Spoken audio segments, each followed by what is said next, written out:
أعوذ بالله من الشيطان اللعين الرجيم بسم الله الرحمن الرحيم رب اشرح لي صدري ويسر لي أمري واحلل عقدة من لساني يفقه قولي. Assalamu alaikum wa rahmatullahi wa barakatuh. As we approach the coming month of Adhere, the month of mourning for one of the greatest and selfless personality since the beginning of creation, we reflect on his key message of إنما خرجت لطلب إصلاح أمة جد رسول الله صلى الله عليه وآله وسلم. The purpose, the maqsad of the whole sacrifice and suffering in Karbala in 61 AH, the martyrdom of Ali al-Akbar, the killing of Hazrat Qasim, the martyrdom of Hazrat Abbas, and the slaughtering of the 6-month-old child Ali Asghar, was for us as the Ummah to reform ourselves and return to the true guidance shown by the Holy Prophet sallallahu alaihi wasallam and his beloved Ali ibn Abi Talib, his beloved Wali, who was the successor after the Prophet. In the last session, we focused on Mawla's words of reminding ourselves of death and the hereafter, and how often this reminder assists us to rectify our lives. We discuss in this part Imam Ali's advice on self-assessment of one's own ethics and behavior. Beautiful words of tazkiyah and nafs, rectification of one's soul, purification of one's soul, so that we get closer to our most merciful Rabb, Allah subhanahu wa ta'ala. Mawla says in the most impactful words, avoid every such action which is performed in secret and from which shame is felt in the open. Just reflecting on those words, every action performed in secret for which shame is felt in the open.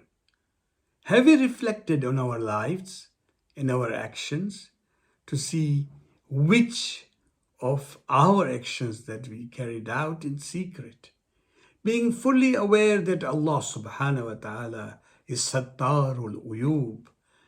He covers our defects and shameful action. But if we were to do this in open, what sort of shame would we feel? Imam Ali talks about us reflecting on the shame of those actions. And talking about Sattarul Uyub, Allah is such that He covers all defects, even in the crowd of people from Nabi Musa who had gathered to pray for rain. And the rain would not come. And Allah sent a message, "O Musa, amongst these people there is a sinner. Due to his presence, the du'as are not being accepted for the rain." Nabi Musa announces this for the sinner to be removed or remove himself. And by that very action, the sinner feels great sorrow about his action, and he does tawbah, and Allah accepts, and rain falls. And Nabi Musa said, Ya Allah, nobody left this crowd. Allah says, the one who had gone adrift has returned back to me. How can I not accept his tawbah? Then Nabi Musa says, Ya Allah, tell me who it was. Allah says, when he was a sinner, I did not disclose. How can I disclose now that he has returned to us? Beautiful thinking and beautiful story from Nabi Musa's time. When we look at how Imam Ali pertinently reminds us of these actions that when we start thinking about them, we will feel shame and our bodies will shiver about our action that are only known to Allah. What will be my status in front of people, and how shameful is it for us if the people came to know what we truly are, what this person is really like. Imam again reminds us, also avoid that action about which, if the doer is questioned, he himself regards it bad and offers excuses for it. Letter 69 is talking about beautiful ethical issues here. Imam is telling us, avoid that action, that if you are questioned yourself about it, you find you are making lame excuses. How often we struggle to make excuses, sometimes making false excuses when some of our known actions are questioned. Amirul Mu'mineen says, why engage in actions that when we reflect, we find these bad ourselves and try and find excuses for it. And then we engage in the immoral sin of lying. The next sentence of the letter, sentence number 9, underlines and emphasizes the retaining and maintaining of one's honor, so that we are not subject to people's agenda. We are Allah's. How can we be subject to people's agenda?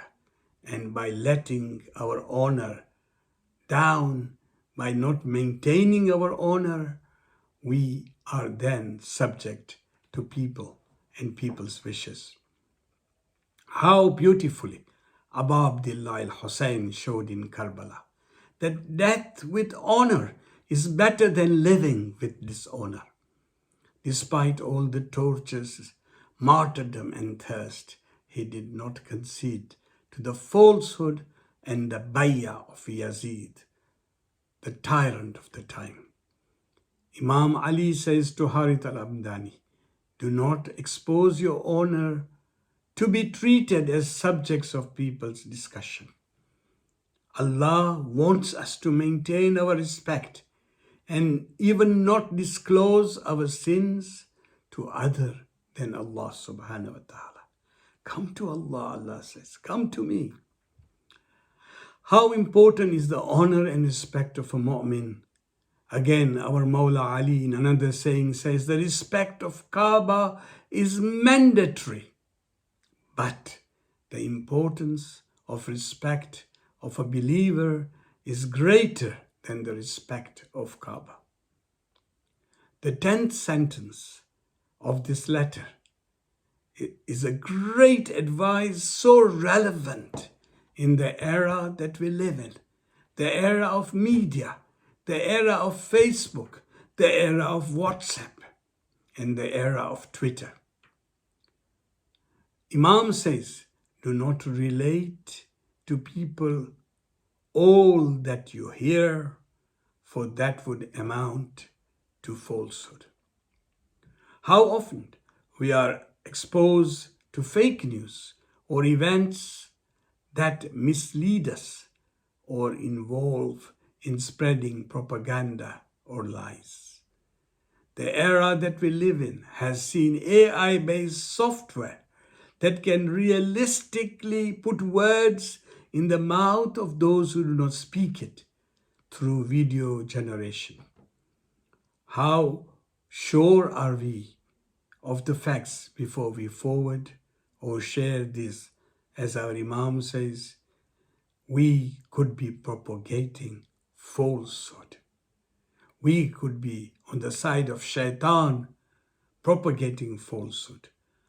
Haven't we seen the impact that the false propaganda had on people of Kufa and the Muslim society through Muawiyah's hadith factories and through false fatwas issued, whereby the qatl, the killing of Imam, was made lawful.